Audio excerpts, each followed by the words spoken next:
Bonjour Salif Keita. Bonjour. On est ravis de vous recevoir évidemment avec vous. C'est cette musique qui fait danser le monde. Merci. Cette musique qui est celle de votre vie. Oui. À Bercy l'année prochaine, ça va être un événement, un nouvel album attendu. Oui, Inch'Allah. Ça fait quoi de retrouver le public? C'est très important le public pour la vie des musiciens. Parce que c'est là-bas la vie d'un musicien. Voir le public en face, les amuser, leur donner de l'amour pour qu'ils t'en donnent, c'est super. Oui, donner de l'amour, ça a toujours été ça finalement, la philosophie. Oui. Quand on fait la musique, c'est comme si on donnait de l'amour. On aime les gens qui sont présents et même en dehors de ça, les gens qui t'apprécient et même ceux qui ne t'apprécient pas, c'est pour leur donner de l'amour. Oui. La musique. L'amour dont on a manqué aussi. Ouais, parce qu'on va parler aussi de votre présence à Paris aujourd'hui. Merci. Le combat pour les albinos. Ouais. L'amour dont on a manqué, qui a donné envie au jeune Salif de faire cette musique. Oui. D'ailleurs, si je n'étais pas ce que je suis aujourd'hui, albinos, je ne serais pas musicien. Et je suis tombé dans la musique, ça m'a beaucoup aidé. Et la musique, ça sauve. Ça sauve. Sincèrement. Moi, ça m'a sauvé. Et je sais que ça sauve. Ça a sauvé beaucoup de gens comme moi. La musique m'a sauvé. Sans la musique, qu'est-ce qui se passerait? Sans la musique, je ne sais pas, je ne serais pas là. Je ne serais vraiment plus dans ce monde. Parce que ce serait trop dur pour moi. Je ne serais pas là. Parce qu'enfant, vous étiez rejeté, parce qu'albinos. Oui. J'ai eu assez de problèmes, beaucoup de problèmes. Comme tous les petits albinos, comme les albinos, j'ai pas peut-être eu tous les problèmes, mais j'ai eu beaucoup de problèmes semblables. Et je sais que sans la musique, je ne serais pas là. Oui. Albinos, c'est quoi, finalement? C'est être différent? L'albinisme, c'est être différent. C'est être différent, surtout... bon, pour les gens qui ne comprennent pas pourquoi on est albinos, ça coûte cher d'être albinos. C'est un problème. Parce que parmi beaucoup de noirs, on voit un blanc qui est venu de deux noirs. On se pose la question, tout de suite, il y a des préjugés, il y a les mauvais côtés de la tradition, des interprétations traditionnelles qui viennent tout de suite te coller à la peau. Et partout où tu passes, tu es indiqué, tu es vu, tu es signalé, tu es discriminé. Oui. Et il y a ces traditions terrifiantes Ouais. qui disent que les albinos portent malheur. Bon, parce que oui, il y en a qui disent ça. Bon, il y en a qui disent ça, et surtout, on dit qu'ils sont puissants.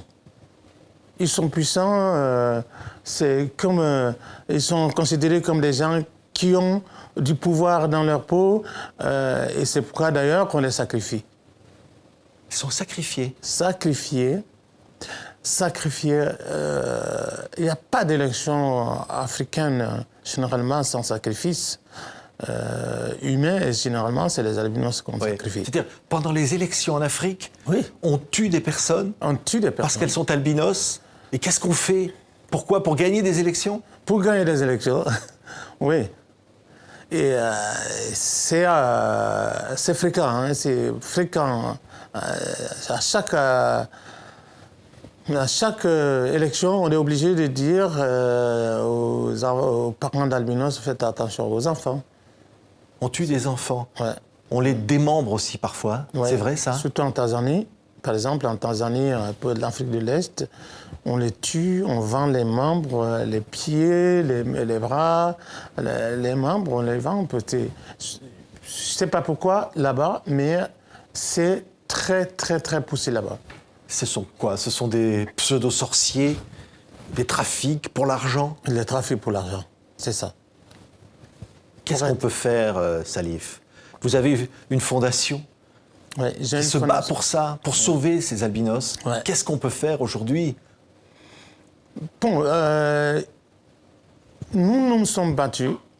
Nous nous sommes vraiment battus auprès des Nations Unies pour quand même pour que ces actions ne soient pas impunies. pour ces actions. Maintenant, je crois que un sacrifice, sacrifier un albinos, c'est un délit et qui risque d'aller très loin si on est pris. Si on vous prend la main dans le sac. Oui, y compris ceux qui achètent, c'est-à-dire ces pseudo-sorciers. Oui, c'est ça. Ouais. Ceux qui achètent pour utiliser.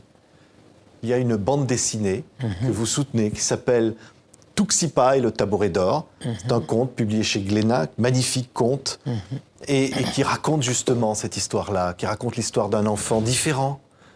Et cette différence est dure à accepter, mais finalement, la rencontre est possible. Oui, c'est une très belle histoire. Et ce qui me plaît dans ce livre, il est superbe. C'est pas, je suis sûr que c'est pour les personnes âgées aussi, parce qu'elle est très, très, très riche, ce roman. Et ce qui me plaît dedans, c'est que ils finissent par être amis, et ils étaient amis, mais ils ne sacrifient pas son ami. Oui. Et ça, c'est super. Ça, c'est génial, ça. C'est une magnifique histoire pour les petits et une les grands. magnifique histoire, ouais. Ouais. Il y a une autre magnifique histoire, c'est celle de Nantenin. Nantenin, Ça vous dit quelque chose, ça, Salif? Ma fille chérie, ouais. Ma fille chérie. Je l'adore, elle se bat, elle se bat. C'est vraiment génial. Ce que je voulais d'elle, c'est qu'elle est en train de devenir. Ouais. Triple championne olympique. Ouais. Aux Jeux paralympiques, en ce moment, l'attend bien sûr dans ces Jeux. Ouais. Et elle a cette volonté de faire incroyable. Ouais, elle se bat, elle se bat. Oui, on pense beaucoup à elle, vous pensez beaucoup à elle, Salif? Ouais, aujourd'hui, elle va courir samedi et je croise les doigts. Oui, parce que toute petite, à l'âge de 2 ans, il a fallu la faire venir en France pour la protéger justement parce qu'elle était albinos. Ouais. Et je crois que j'ai bien fait de l'amener. Parce que là, elle a été bien reçue, elle était dans de bons milieux. Vraiment, on lui a donné le courage de se battre. Le courage, on lui a toujours dit qu'elle est pareille comme tout le monde. Et elle est en train de prouver ça tous les jours. Et vraiment, je suis content de l'avoir amenée. Oui, c'est merveilleux parce qu'on parlait de la musique, Salif Keita, et finalement du combat, mais c'est un combat pour tout le monde, pour l'humanité finalement, votre histoire, votre propre histoire. Oui, c'est vrai. Et quand je pense que dans les années 60, que je me suis battu, que je ne croyais pas à la vie, et il fut un moment où j'étais près du suicide. Donc, avec la musique, j'ai eu tout de suite les yeux ouverts vers le monde, une réception vraiment de surprise qui m'a redonné l'envie de vivre.